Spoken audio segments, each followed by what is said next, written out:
A região da Provença, no sudeste de França, sempre inspirou grandes mestres como Cézanne e Van Gogh. No coração da Provença fica o Château Lacoste, uma propriedade vinícola de 200 hectares, que nos últimos 20 anos foi transformada num museu ao ar livre.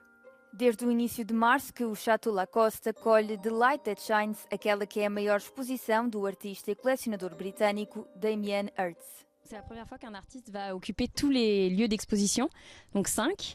Il s'installe aussi dans les jardins du domaine et dans le parc, avec notamment une sculpture derrière moi, The Monk. Damien Hirst, c'est l'artiste britannique de renommée internationale que tout le monde connaît. Donc ça va des séries totalement inédites qu'on n'a jamais vues à des séries plus classiques de son travail, comme Natural History et Les Animaux dans le formol, qui ont fait sa renommée au début des années 90. Natural History está exposto no edifício desenhado pelo arquiteto Renzo Piano, que foi construído no meio das vinhas, enquanto The Empress's Paintings está num edifício no bosque. Já as novas peças de Damien Hirst, como The Secret Gardens, podem ser vistas nos antigos armazéns de vinho.